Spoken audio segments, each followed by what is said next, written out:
Hi guys, Louis Dangoor here from WrestleTalk.com, and we're here with a very special guest. We've got AEW star Ricky Starks, part of Team Taz.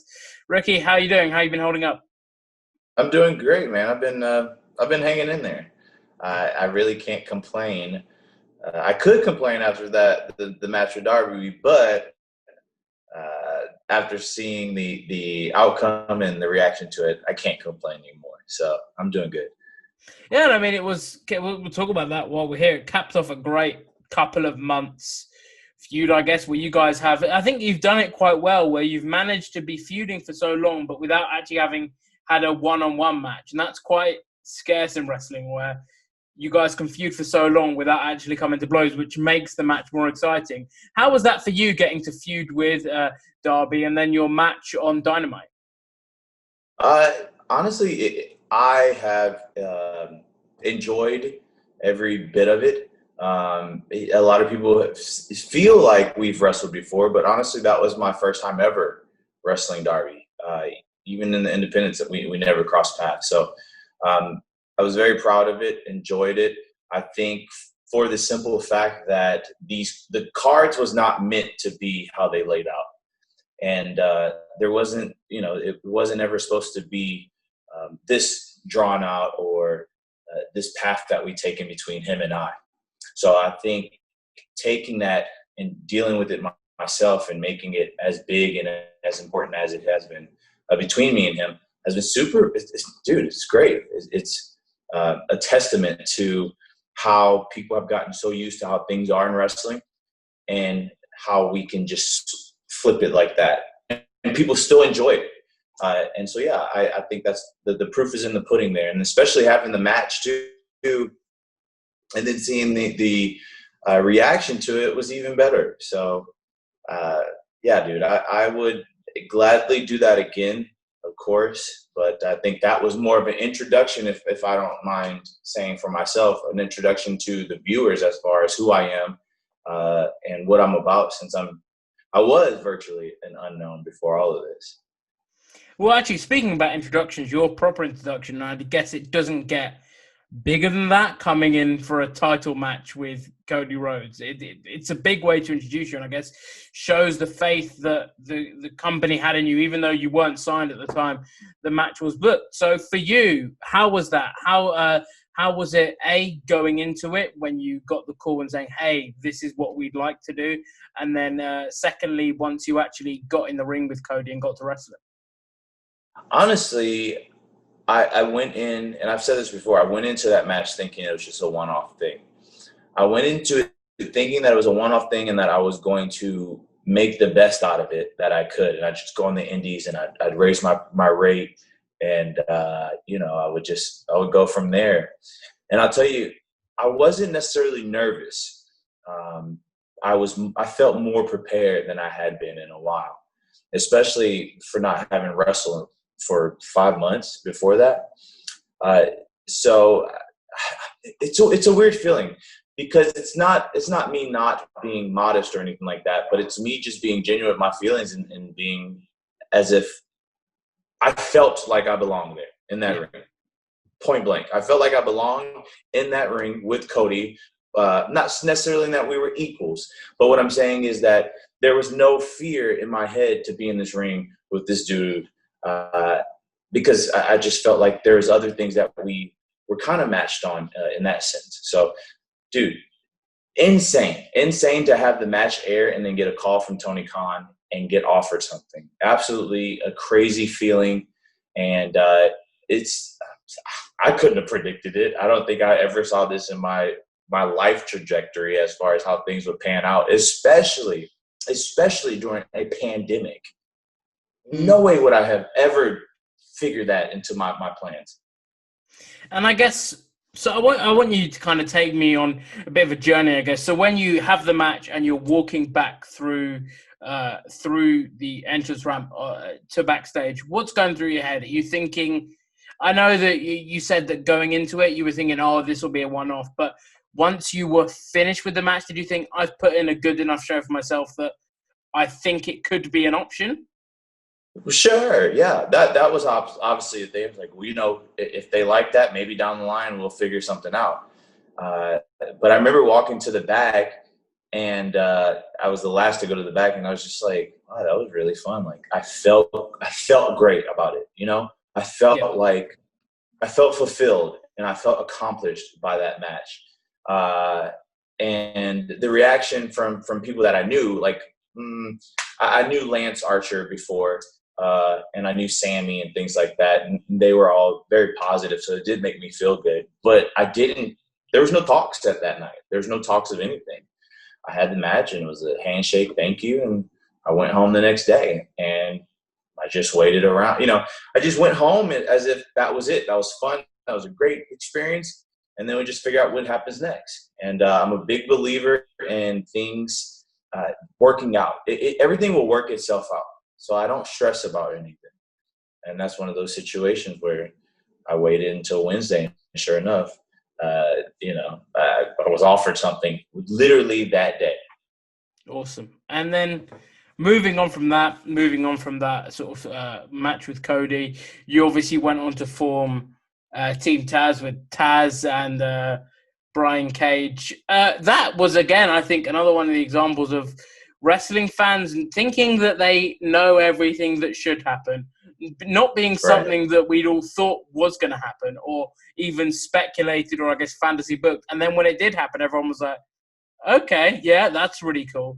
So for you, what was it like to get, or what is it like to get to share on-screen time with Tazz and Brian Cage? And once you found out about those plans, I guess talk to us a little bit about that. I mean, being in a unit with Taz and Brian has been great. It works out. People don't think that it would have worked out, but I think, here's my opinion. Anything that involves me will work out. That's it. That's the absolute truth. If I'm involved in it, it's going to be good. It has to be. I can make it work because that's just in my nature. That's why I'm called Absolute. So being with them, though, is great. It's great banter. I learned quite a bit from Taz, the business side, and Cage is a great dude as well to be around. And after hearing about the plans, nothing crossed my mind as far as like, oh, this doesn't fit aesthetically or personality wise.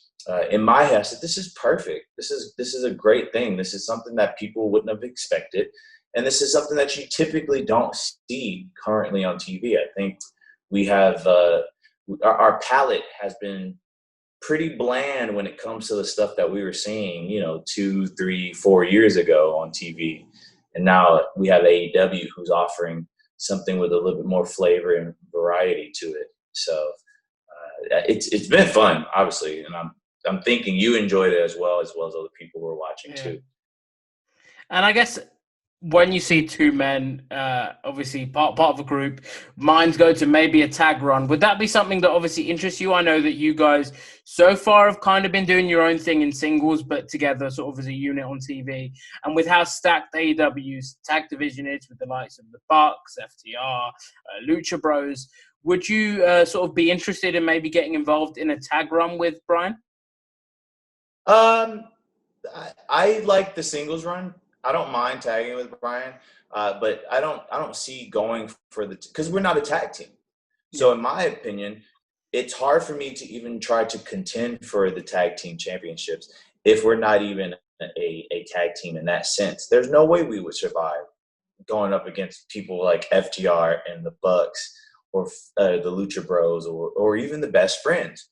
So while I would say, yeah, let's do it, when you look at it on paper and then you try to put it to in play, it just wouldn't work out. So, I think it's important. Sure. Yeah, I think it's important as well to have stables and I guess groups and units that don't tag together. They're two singles guys as well, and I think that's what's special about what you guys are doing is you don't feel any less of a team, but you don't have to tag together. I think that's quite special. Yeah. Yeah, almost like Bobby Heenan and his family. Yeah, I like that comparison. I like that comparison a lot. So obviously we're coming up to we have just passed the 1-year anniversary of AEW and the anniversary show coming up. What a year it's been for AEW. Obviously, the first part of it you weren't involved in, I presume, because you're a wrestler, you were a fan as well, because AEW is putting out great content. Why wouldn't you want to watch it? So how has it been transitioning from watching it to then being part of the shows, being at Daily's Place, and I guess hopping on board the AEW journey? Honestly, I feel like the transition has been pretty seamless because obviously I do watch the product, and I was watching it even when it first started, because to me, having AEW around only benefits the entire industry. Yeah. Right. And so it's very important that people should support that, regardless if you're signed to it or not. You should support it either way, because the more options we have, it's better for the wrestlers, it's better for the fans, it's better for the viewers. And so now being able to come in and be a part of it and do the things that I've done in such a short manner, the feeling is very, it's almost like if you worked at a startup company, you have your own personal stake at the ground level, and you are making your mark that cannot be erased. And that's how I feel working here. It's been great so far, and really the sky is the limit for me, I feel like, as far as the opportunities that I get, not even in AEW, but even outside, movies, TV shows, things like that. Those things I want to explore too, because I feel like that only helps AEW in a whole. And I guess, obviously, things are a bit difficult now with the pandemic going on. I think things are difficult. But is AEW receptive to those kind of things, letting you guys do projects outside of Dynamite in terms of movies, films, and that kind of thing? Absolutely. Because I think Tony's smart enough to know, okay, let's say they let me go and film some TV show for HBO, right? That only helps the scope of AEW. One person looks at me, and then they go and look at where I'm from, and who am I? And then they see AEW, and then it's just a rabbit hole that you fall down. So I feel like Tony's very open and supportive when it comes to that. It's just a matter of letting people know that that's the path that you want to take, and going from there. And I think you've really impressed people, and I guess without trying to belittle what you've done before, your Dynamite run was definitely a lot of the first time that people had been properly exposed. I guess some people would have known what you've done before. So what did you go into Dynamite and to AEW to prove? What was your mission statement, I guess? What were you trying to show people? This is what Ricky Starks is all about. I think for me, I could sit here and tell you that my sole purpose was for everyone because I was pretty much under the radar for a very long time, and no one can figure out.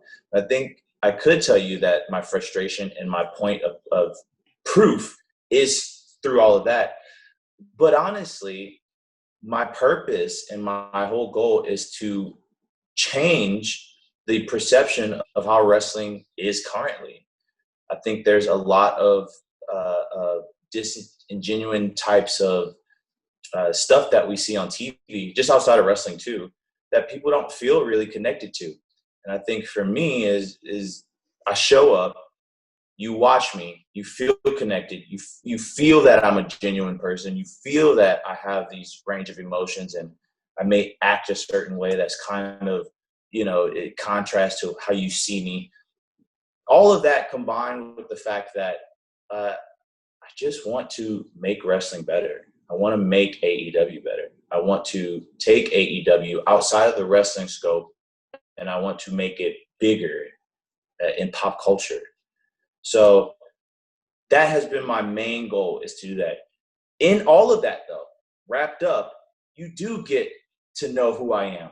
And you do get to wonder why I wasn't around 2 years ago, because someone didn't want to give me a chance, or because they didn't really see anything in me. You get all that anyways.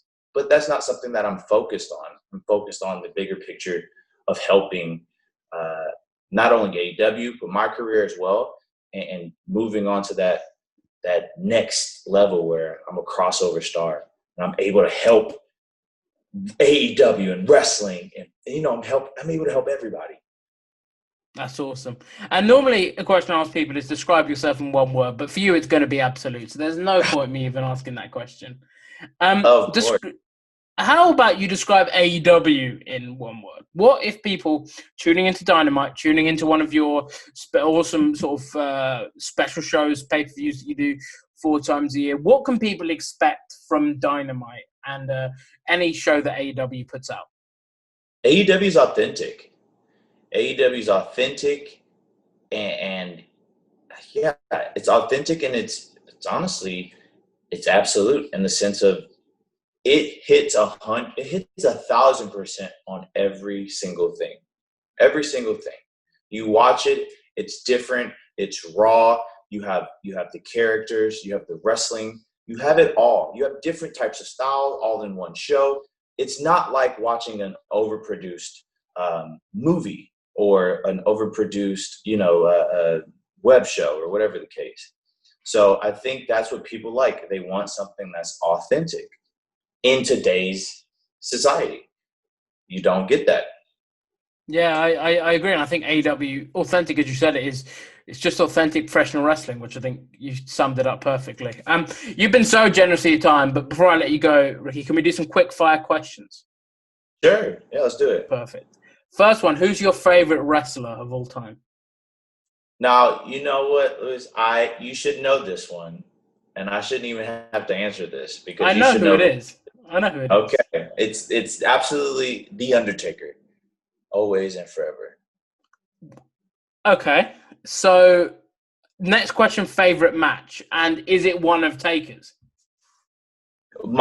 Yes, it is, actually. So I could say that Undertaker versus Shawn, the first one, is my favorite match. But it really isn't. That's my second favorite. My first favorite is Undertaker versus Kane at WrestleMania 14. Okay. Very. Normally, I don't get people to elaborate on them, but I guess that's not one that I've had anyone suggest before. So why is that one of your favorite matches? The culmination of everything that built up to these two brothers fighting was great.